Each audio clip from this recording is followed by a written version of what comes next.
What's up mga guys? Good day sa inyo at magandang gabi. Bidyong katatakutan na naman tayo for today's video. So disclaimer sa mga may health condition, mahina yung loob para manood ng mga ganitong video natin. Horror and creepy. Kasi kailangan may guidance kayo ng nakakatanda at may kasama kayo habang nanonood. Or dapat na nag-CR na kayo, umihi na kayo. Kasi hindi kayo matakot kayong pumunta ng CR mag-isa. So, credit kay Sir Pipoy Tandok sa re-edit video na nire-reaction video natin. So, huwag na nating patagalin to mga guys. Let's go! Isang hindi maipaliwanag na nilalang ang kanilang na-encounter sa sementeryong ito. Cementerio yan ah. Tapos mag-explore dito. Ghost hunting. Ibang bansa to. Parang India. Ganyan. Ano yun? Ano yung nakita nila? Sa kanilang paglilibot, sa dulong bahagi ng puntod, ay mayroong biglang lumabas na isang nakakapangilap. Itim. Lang.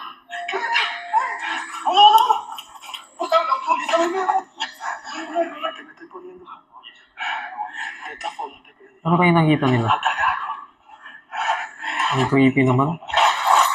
Allah! Walang ano-ano eh. Itim na nilalang mga guys. Tapos ano yun, may parang matan doon sa taas eh. Mata na nanlilisik. Bigla lamang sumulpot sa kanilang harapan. Pulang-pulang mata. Ang mistulang, anino na ito, nakatayo lamang. Yun oh. Anong klase nilalang yun?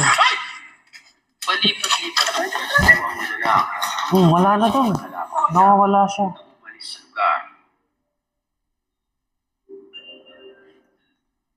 Alas 3 naman ang madaling araw. So, sa cemetery meron talagang... Ako kasi...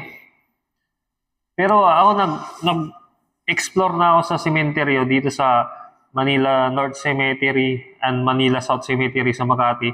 Yung Manila North Cemetery, dito naman yun sa may Quezon City, sa may lampas ng Blooming Treat. Sa may Manila South Cemetery naman, sa may Makati, napasok ko na rin.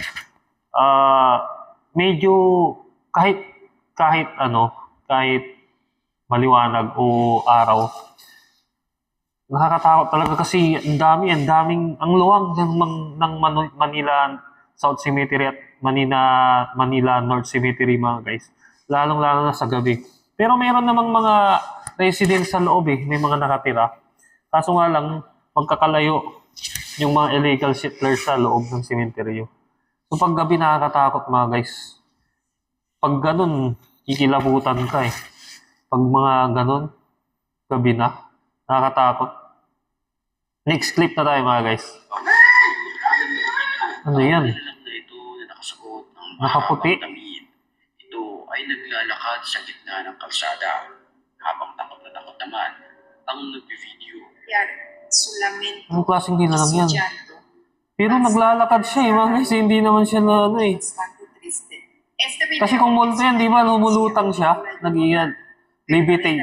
fue captada. Y es Pero hindi natin alam kung nananakot ba yun o totoo. muestra que la Llorona verdadera Sa kalagitnaan ng So, comment na lang kayo sa video natin ito mga guys. Kung may suggestion kayo or kung may gusto kayo ipa-shoutout, ipabati, comment na rin kayo mga guys. At kung bago lang pala kayo sa aking YouTube channel, click nyo lang yung subscribe button and notification bell para lagi kayong updated sa aking upcoming pang mga video.